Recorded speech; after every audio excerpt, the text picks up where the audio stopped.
Do you hear that?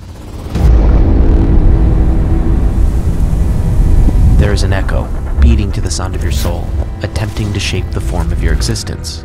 A voice whispers from the deepest valley of your essence, urging you to hear its call. To those who listen, a language begins to form. To those who don't, the weight of life compounds with discontent.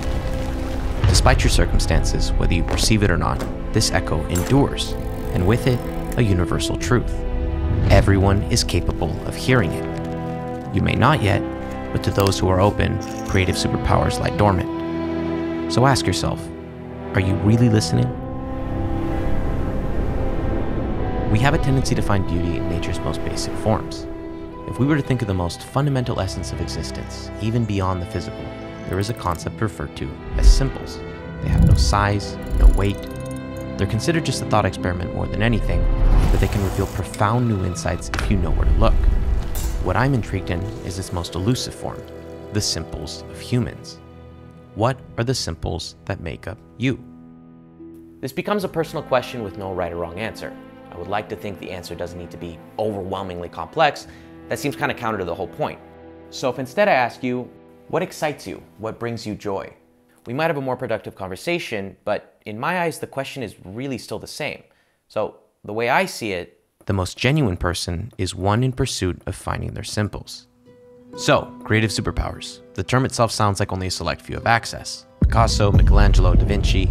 Yes, they definitely had their own, but they are just people that had an exceptional connection to their own simples.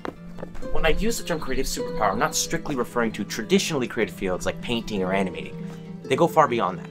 The truest form of your creativity is finding your simples and cultivating them, regardless if they manifest in art, mathematics, leadership, or really anything in between. You may not have realized it yet, but everyone has them. It's not about being a creative, it's about the creativity that develops when you begin to engage with your innate curiosity. And when you start to play, it will begin to respond and play along with you. Since I can remember, I felt rhythm is something innate within me, an instinct rather than a thought, a force rather than a calculation. Even so, this only began to manifest when I turned 10.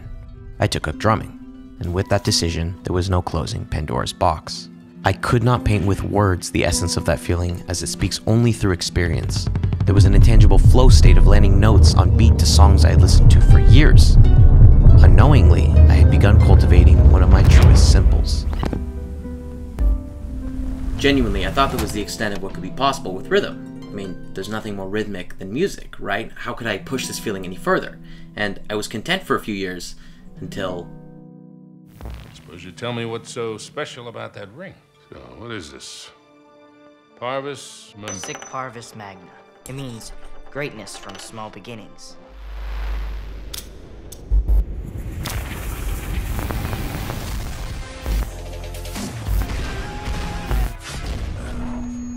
I could not believe it. There were people that took clips of them playing my favorite game and edited them to the beat of music. What a concept! There were others that had managed to bridge the gap between visuals and rhythm in a way that moved me beyond words.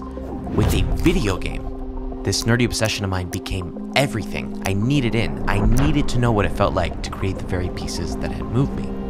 And thus began the cultivation of the second of my truest simples, visual storytelling. Scudder's editing in the corner. I've offered my bed, but he's refused it.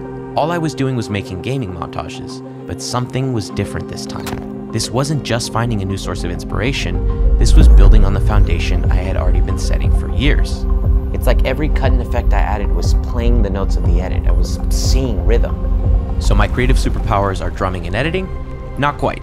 Those are specific skill sets that are a reflection of me and my simples, but they aren't the superpowers themselves. This is the part that most people miss when trying to pursue anything long-term. Any creative superpower isn't the skills you master, but instead your methods of developing them. It's the magic behind the scenes that is specific to who you are, and thus shines through the work that you do. Plenty of people can edit a montage, but how I edit differs greatly to the next 1,000 people that do the same. Let me put a personal favorite analogy to this. Growing any plant takes a lot of time and effort, let alone an entire garden. Yet the methods to grow one can act as a guide to figuring out others. So for example, if I learn how to grow roses, learning how to grow daisies or even tomatoes might not be as difficult of a next task. And of course they all have different needs, but there's common ground that I learned as the gardener myself. The more I grow, the more consistent I become at understanding the needs of new plants, And more importantly, I begin to discover what I like and don't like to cultivate. Drumming was one of the first I ever grew. It wasn't a whole garden, it was just me and that single flower. The joy of growing it was addicting enough to keep going, and actually seeing it bloom showed me that I could. When I found visual storytelling, my attention shifted. That became my new favorite flower, and my time and energy felt better spent working on it instead. If you asked me to pick up a pair of drumsticks and play like I did a decade ago, I wouldn't be able to. That flower wilted many seasons ago, but that's okay, because I let it. What it taught me was a way of metaphorical gardening that I still carry to this day. My creative superpower isn't the bed of flowers I've grown, it's who I am as a gardener. It's my choice of plants, it's the way I lay them out, it's how I treat and care for them. It's not what I do, it's how I do it. There is something inglorious in all of this. I sucked at editing for a long time. I watched pieces that had inspired me over and over again trying to copy what they had done. Their gardens were so much more beautiful than mine, and I had no idea what flowers they'd even planted. I distinctly remember trying to recreate an effect from an edit that I loved, but I just could not get it. The motion of the camera was wrong, the pacing was weird. I quit and retried so many times, and ultimately, I never got it. But looking back at that experience, there's something that took me years to realize. It wasn't that I couldn't ever do it, it was that I was just not ready to grow that flower yet. Accepting that I had gaps in my ability to overcome was more valuable than any technical proficiency I was even striving for. If I went back now and tried to recreate the effect, I know I could, but that's missing the point. Once again, my creative superpower isn't the flowers I've grown. It isn't the garden, and it isn't even the simples within me. It's my disposition to see how far I can take myself in a way that is my own. And so the reason I say everyone has a creative superpower is because no matter what, everyone is capable of expressing the same sentiment within themselves.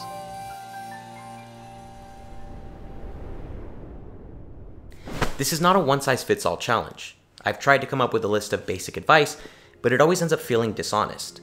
The truth is, you don't have to do anything. And I'm not just saying that as reverse psychology. If you're okay with where you are in life, then that's an entirely valid decision to make. Not everyone wants to grow a garden. However, if you feel something isn't quite right, you need to ask yourself this very blunt yes or no question. Am I sick enough of where I am to make a change? All I can speak on is from personal experience. I live in Europe now, but spent the first 22 years of my life in America.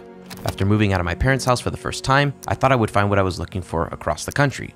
Living on my own, having my own apartment, building up my career, and it lasted for a while, but something was wrong, something that kept getting louder within me, until I hit a breaking point. I had been on autopilot, doing what I thought I was supposed to do rather than really listening internally. And it turns out, the country I called home for over 2 decades no longer felt like it fit me anymore. I mean, what a devastating realization. It's like the floor fell out from under me. But at the same time, I was starting from an honest square one. It was incredibly difficult to uproot my entire life and move halfway across the world. I won't sugarcoat it and say it wasn't scary or uncomfortable, but it was liberating. And it showed me that although pain is inevitable, suffering is not. I consider myself lucky to have had years to work on this. But connecting with your simples is hardly linear, and a time comparison falls short very fast. Van Gogh didn't begin painting until his late 20s, and Morgan Freeman didn't even get his big Hollywood break until he was 50. Comparing your behind the scenes to the highlights of others isn't fair or productive. I learned this the hard way. When someone asked me the fabled, "How do I?" question, I give a frustratingly simple answer. Start creating, keep creating, and do it again. It sounds basic, but that's because it is. What I hope this does is push you to run into your simples on your own, even though you may not realize it. At the end of the day, you just need to do. If you want to learn how to cook, grab 3 ingredients, Google something. Your simples are the source of your creative superpowers, so lean into them, build on them, be open to playing with them and seeing where they take you. I'll conclude with this. I'm not saying that you need to move halfway across the world to find the answers. My hope is that by this point you realize that just like simples, just like creative superpowers, everyone's answer will be different. The only essential requirement is being genuine with yourself and what you decide to do. You don't need to be original, you just need to be authentic.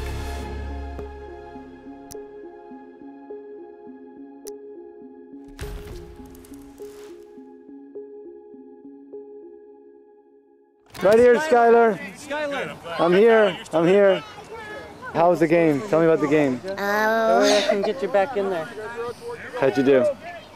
Bad? No, I wouldn't say bad. Just get in there. Get in there. Get in there and get the ball, remember? Yes, All right, we'll talk about it.